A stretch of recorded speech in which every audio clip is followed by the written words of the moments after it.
నిఖిల్ అన్న చూడండి అన్న, తను కొన్నిసార్లు పడుతుంటాడు, కొన్నిసార్లు లేస్తుంటాడు. కానీ ఎంత పడ్డా ఇప్పుడు నేను ముందుకు వచ్చి ఇప్పుడు నిఖిల్ గురించి ఎంత బ్యాడ్ చెప్పినా కూడా వాళ్ళు ఓటు పడుతూనే ఉన్నాయి తనకు. ఎందుకంటే తన సీరియల్ ఓట్లు పడుతున్నాయి, ఫ్యామిలీ ఓటింగ్ పడుతున్నాయి, మళ్ళీ అనకూడదు కానీ కన్నడ బ్యాచ్ ఓటింగ్ కూడా పడుతుంది తనకి. నా ఉన్నాను కదన్నా, తనకైతే నువ్వు అనుకున్నా నబీలు గంగవ్వ గౌతమ్ ఉన్నప్పుడు నిఖిల్ ఓటింగ్ ఎట్లుంటుంది అనుకుని, కానీ ఎంతమంది ఉన్నప్పుడు తన ఓటింగ్ ఫస్ట్ ప్లేస్ ఉంది.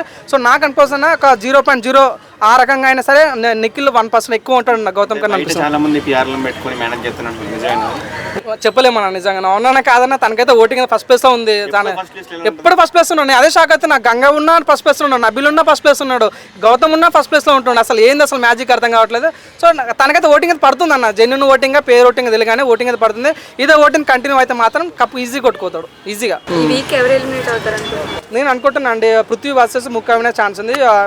ముక్కా అవినాష్ ఎందుకంటానంటే తను ఎప్పుడు నామినేషన్ రాలేడు ఇప్పటి వరకు. సో పృథ్వీ చాలాసార్లు ఒక్కసారి తప్ప మిగతా అన్నిసార్లు నామినేషన్కి వచ్చిండు, ప్రతిసారి సేవ్ అవుతున్నాడు. సో తనకు కొద్దిగా మన నిఖిల్ ఫ్యాన్స్ ఓటు పడుతున్నాయి, యష్మి ఫ్యాన్స్ ఓట్లు పడుతున్నాయి కాబట్టి ముక్కా అవినాష్కి ఇప్పటివరకు నామినేషన్ లేడు, ఎటువంటి ఓటింగ్ పడకపోవచ్చు. పడితే గిడితే నబీల్ ఓటింగ్ పడుతుంది, నబీల్కి చాలా క్లోజ్ కాబట్టి నబీల్ ఫ్యాన్స్ ఓట్లు వేసి పడుతుంది. ఇంకోటి ఏంటంటే ఈసారి ఎలిమినేషన్ అవ్వచ్చు అవ్వకపోవచ్చు అని అనిపిస్తుంది. ఎందుకంటే నబీల్ దగ్గర ఎవిక్షన్ షీల్డ్ ఉంది. సో నాగార్జున వచ్చి ఎవిక్షన్ షీల్డ్ ఎవరు వాడతామంటే తనకి ఎంత క్లోజ్ అయినా కాబట్టి అవినాష్ కాబట్టి. సో మేబీ అవినాష్కి ఆ షీల్డ్ వాడి అవినాష్ని ఎలిమినేషన్స్ తప్పిస్తాడు అని ఫీలింగ్ కలిగింది. తప్పిస్తే బాగుంటుంది, నో ఎలిమినేషన్ చెప్పుకోవచ్చు. తప్పించకుంటే మాత్రం ముఖ్య అవినాష్ వర్సెస్ పృథ్వీ ఉంటుంది. పోతే ముఖ్య అవినాష్ పోయే ఛాన్స్ ఉందండి.